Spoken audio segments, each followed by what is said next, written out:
በአማራ ክልል በተለያዩ አካባቢዎች የሚደረገው የህልውና ተጋድሎ ተጠናክሮ መቀጠሉ እየተገለጸ ይገኛል። ከፍተኛ ወታደራዊ ድሎች መገኘታቸውን ነው ከቀጠናዎቹ የደረሱን መረጃዎች የሚያመለክቱት። በጉዳዩ ላይ ዝርዝር መረጃ ላይ ካፈለን የዘውትር ተሳታፊያችን መስመር ላይ ይገኛል።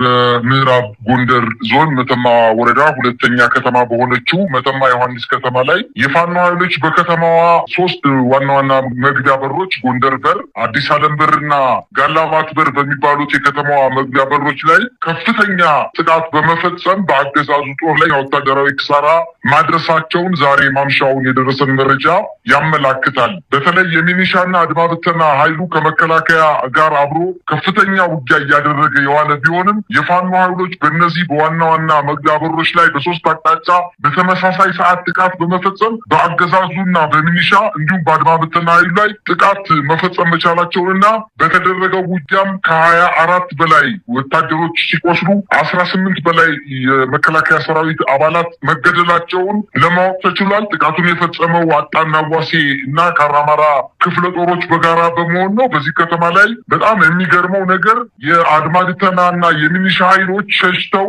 እንዲሁም የብልጽግና አመራሮች ሸሽተው በመከላከያ ካምፕ ውስጥ ለመጠለል በሄዱበት ሰዓት የመከላከያ ኃይሉ ወደኛ እንዳትመጡ የት ነው የምትሸሹት በማለት ወደ ሚኒሻዎችና የብልጽግና አመራሮች ላይ ተኩስ እንደከፈተባቸውና በመሀልም እርስ በርሳቸው ተዋግተው ቁጥሩ ያልታወቀ የሁለቱም ኃይሎች እንደተመቱ ነው መረጃዎች የሚያመላክቱት። በመተማ ከተማ ላይ እንግዲህ በጣም ቁልፍ ወታደራዊ ቦታ ነው። እቺ ከተማ ከሸዲ ከተማ ወይም ከዞኑ ዋና ከተማ በቅርብ ርቀት የምትገኝና ከሱዳን ኮሪደር ጋር የምታገናኝ ዋና መስመር ሆና ያለች የመከላከያ ኃይሉ 2 ሰዓት ባልሞላ ውጊያ ከተማዋን ለቆ ለተወሰነ ጊዜ የፋኖ ኃይሎች መቆጣጠራቸውን ነው መረጃዎች የሚያመላክቱት። በሌላ ዜና በምዕራብ ጎጃም ሽንዲ ወንበርማ ከተማ አቅራቢያ ዛሬ ከጠዋት ጀምሮ ከባድ ውጊያ እየተደረገ ሲሆን በሽንዲ ከተማ 5 ኪሎ ሜትር ላይ ርቀት የነበረው የመከላከያ ምሽግ ተመቶ ወደ ሽንዲ ከተማ ሰራዊቱ መሸሸቱን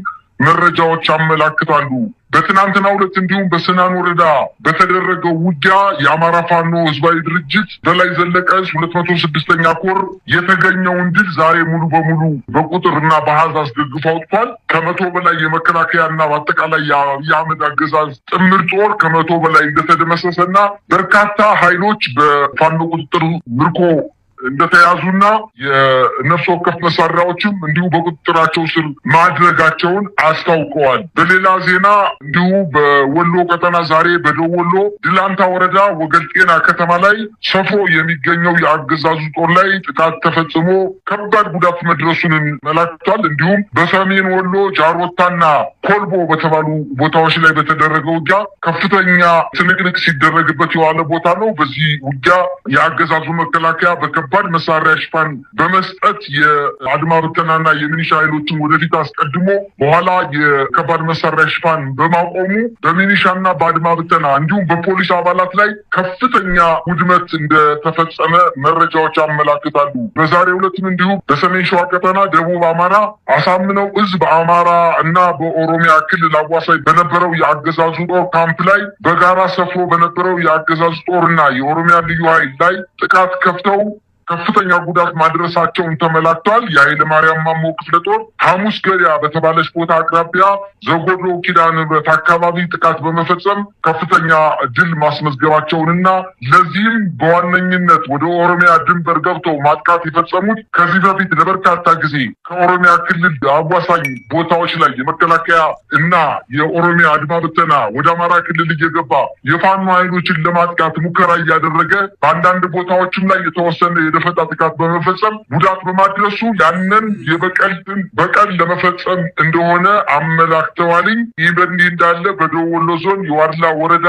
ከተማ የሆነችው ሆን አንሻ ክፍለ ጦር እና የቀኝ አዝማች ተበጀ ወርቁ ክፍለ ጦሮች በጋራ ዛሬ ጠዋት 3 ሰዓት እስከ 11 ሰዓት በከባድ መሳሪያ የታገዘ ውጊያ ከተደረገ በኋላ ከተማዋን ሙሉ በሙሉ መቆጣጠር መቻላቸውን አስታውቋል። በዚህ ከጋሼና እስከ ኮን በተዘረጋው የውጊያ ግንባር የፋኖ ኃይሎች የወረዳዋን ከተማ ሲቆጣጠሩ የከተማዋ ነዋሪዎች በሙሉ ወጣው አቀባበል እንዳደረጉላቸውም ተመላክቷል። የ102ኛ አየር ወለድ ክፍለ ጦር በርካታ ኃይሉን መሐመድ ቢሆነኝ ክፍለ ጦር እጃቸውን በዛሬው ዕለት መስጠታቸውና አሁን እባካችሁ እኛ የፋኖ ኃይሎችን በሄድንበት አካባቢ ማጥቃት አልቻልንም። እንዲሁም በጣም እየደረጀና እየጠነከረ የመጣው የፋኖ ኃይል ለረጅም ጊዜ ሊዋጋን ስለሚችል እርስ በርሳችን ከምንዋጋ በማለት የአማራ ክልል የወረዳ የዞን እንዲሁም የክልል ባለስልጣናት ከመከላከያ ጀነራሎች ጋር በመሆን ህብረተሰቡን አስገድዶ ወደ ስብሰባ በማስወጣት ልጆቻችሁን ከውጊያ ሜዳ ወደ ሰላማዊ ኑሮ እንዲመጡ መልሱ በማለት ህብረተሰቡን ልመና ላይ ይገኛል። ከዚህ በፊት እንግዲህ 15 ቀን ሊፈጅብኝ ነው ቸውንም መሳሪያቸውንም አስወርጄ አንበረክካቸዋለሁ ያለበትን ቃል ትቶ ዛሬ የፋኖ ወላጆችን እና ቤተሰቦችን እና በከተሞች ላይ አዳራሾችን በመያዝ ህብረተሰቡን በግድ በማስወጣት በተደጋጋሚ ጊዜ በስብሰባ ልጆቻችሁ መልሱ እያሉ ወደ ልመና እንደመጡ መረጃዎች ያመላክታሉ። መሳይ በሌላ ዜና እንዲሁ በጎጃም ጎንቻና መርጦ ወረዳ በሚባሉት በጉንዶይንና መርጦ ለማርያም ከተማ ላይ የመከላከያ ኃይሉ በደረሰበት ጥቃት ከተሞችን ለቆ መሸሸቱንና አሁን በከተሞች ላይ የአድማ ብተና ኃይሎች በከበባ ውስጥ ሆነው ራሳቸውን እየተከላከሉ እንደሚገኙና የፋኖ ኃይሎች ግን ዋና መግቢያና መውጫ በሮችን ይዘው አሁንም ውጊያ እያደረጉ እንደሆነ ነገር ግን ውጊያ ከመደረጉ በፊት የመከላከያ ሰራዊቱ የመጣበትን ጠንካራ የፋኖ ኃይል መመከት እንደማይችል ሲገነዘብ ከከተማዋ ለአድማ ብተናም ይሁን ለሚኒሻ ሳይነግር ከከተማዋ ሹልክሎ በመውጣት ወደ ሌላ አካባቢ መሸሸቱን ነው መረጃዎች እየጠቆሙ የሚገኙት። መሳይ በሌላ በኩል የአማራ ፋኖ ብሔራዊ ኃይል ደቡብ አማራ ቀጠና አሳምነው እዝ ቡልጋ ክፍለ ጦርና ነጎድጓድ ክፍለ ጦሮች አስቸኳይ ማሳሰቢያ ሰጥተዋል። ላለፉት 2 ሳምንታት የአብይ አህመድ አገዛዝ የተለያዩ መንገዶችን ዝግ እንዲሆን አድርጓል። እነዚህ መንገዶች በሁሉም በተጠቀሱት አካባቢዎች ህዝቡ እንዳይንቀሳቀስ መደረጉን በመጥቀስ ነው ከ24/02/2018 ከዛሬ ጀምሮ ከምሽቱ 12 ሰዓት ማለት ነው መንገዶች እስከሚከፈቱ ድረስ ከጊናግር ደብረ ብርሃን ያለው ዋናው መንገድ ከአምቡላንስ ውጪ ላሉ ማንኛውም ተሽከርካሪዎች ዝግ እንደሚሆኑ ነው የተገለጸው። ከጊናገር ደብረ ብርሃን ነው እንግዲህ ዝግ እንደሆነና ማንኛውም እንቅስቃሴ የታገደ በመሆኑ ከአምቡላንሶች በቀር ለመንቀሳቀስ ፍቃድ እንደሌላቸው በመጥቀስ ነው። ይህንን ተላልፎ የተገኘ ማንኛውም ተሽከርካሪም እርምጃ የሚወሰድበት እንደሚሆን ነው የአማራ ፋኖ ብሔራዊ ኃይል ደቡብ አማራ ቀጠና እያሳወቀው። እንግዲህ በአጠቃላይ በአማራ ክልል ያለው ወቅታዊ ሁኔታ በዚህ ደረጃ የሚገለጸው ነው። ነገር ግን ተስፋ የሚሰጥም ብዙ ነገሮች እየሰማ ነው። ምናልባትም በቅርቡ አንድ ትልቅ የስምምነት ወይም ደግሞ የአማራ ፋኖ አንድነትን የሚያሳይ ዜና እንደምንሰማ ይጠበቃል እና እንደው በዚህ ዙሪያ ያለውን አጭር መልእክት ማስተላለፍ ከተቻለ። መሳይ አሁን የደቡብ አማራ ቀጠና የፋኖ ኃይሎች መግለጫ የሰጡበት ዋነኛው ምክንያት 2 ትልልቅ ምክንያቶች ስላላቸው ነው።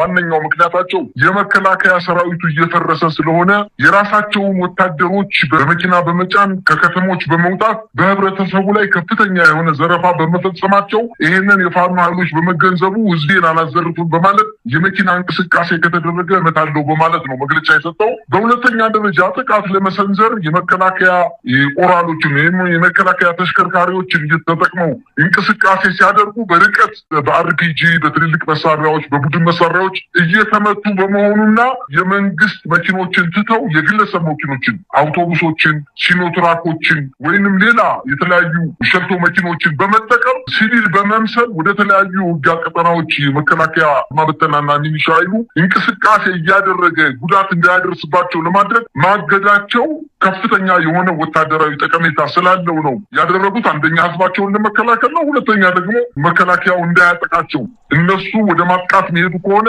መከላከያው በነጻነት እንዳይንቀሳቀስ ለማድረግ ነው ውሳኔ ያስተላለፉ።